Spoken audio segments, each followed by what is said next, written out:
Mengapa segala sesuatu yang indah di dunia ini selalu tidak dapat bertahan lama? Mengapa semua kehidupan pada akhirnya akan berakhir dengan kematian? Apa sebenarnya kekuatan yang memegang kendali takdir segala sesuatu di alam semesta ini? Fisikawan besar Erwin Schrödinger pernah menyatakan bahwa hidup ini ada untuk melawan hukum termodinamika kedua, yaitu hukum peningkatan entropi. Hidup ini hidup dengan merasakan luka, dan tidak hanya hidup, bahkan bumi tempat kita tinggal, tata surya, galaksi, dan seluruh alam semesta sedang tunduk pada aturan peningkatan entropi. Jadi, apa sebenarnya yang dimaksud dengan entropi? Sejak tahun 1865, fisikawan Jerman Rudolf Clausius pertama kali mengemukakan konsep entropi. Menurut hukum dasar termodinamika, dalam sistem terisolasi, energi tidak dapat diciptakan atau dihancurkan begitu saja. Energi hanya dapat berubah bentuk antara satu bentuk dan bentuk lainnya, dan jumlah totalnya tetap konstan.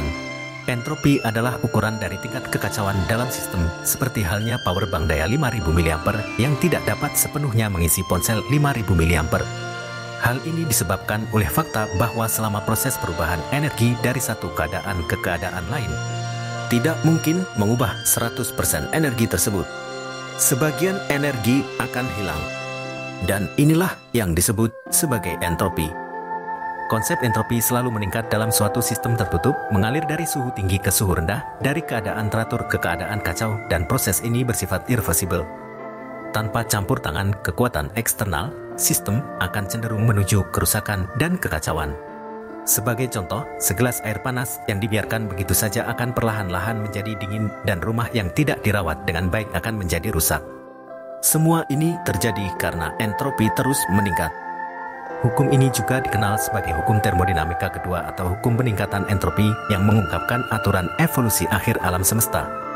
Hukum ini menyeratkan bahwa semua proses evolusi, baik kehidupan maupun non-kehidupan, mengikuti aturan ini. Bagi kita secara pribadi, hidup yang sejalan dengan hukum peningkatan entropi akan terasa lebih mudah, sementara melawannya akan terasa sangat menyakitkan. Misalnya, menyerah jauh lebih mudah daripada bertahan, dan disiplin diri jauh lebih sulit daripada kemalasan.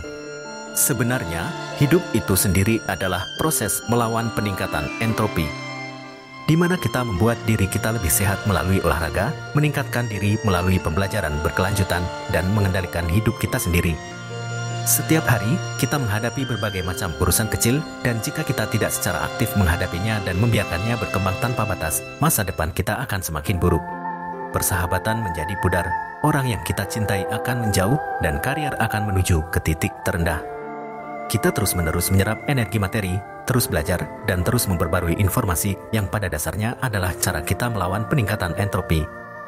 Tentu saja, meskipun kita terus berusaha berkembang ke arah yang lebih baik, kita hanya dapat mengurangi kecepatan peningkatan entropi sebanyak mungkin.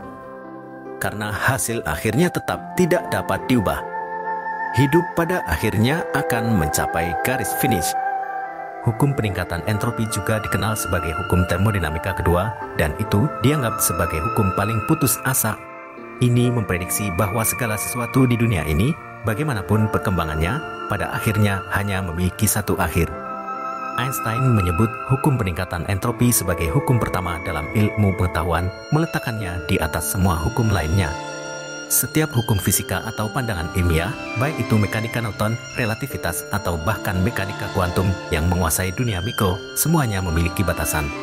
Mereka semua berpotensi digantikan oleh teori baru atau menjadi bagian dari kebenaran yang lebih besar dan lebih mendalam. Namun, hanya hukum peningkatan entropi yang lebih abadi. Sejak 13,8 miliar tahun yang lalu, saat alam semesta tercipta, hukum peningkatan entropi telah menentukan bahwa alam semesta akan menuju kehancuran. Seiring berjalannya waktu, matahari akan padam, dan pada titik itu, segala materi akan menguap. Tentu saja, ini termasuk manusia.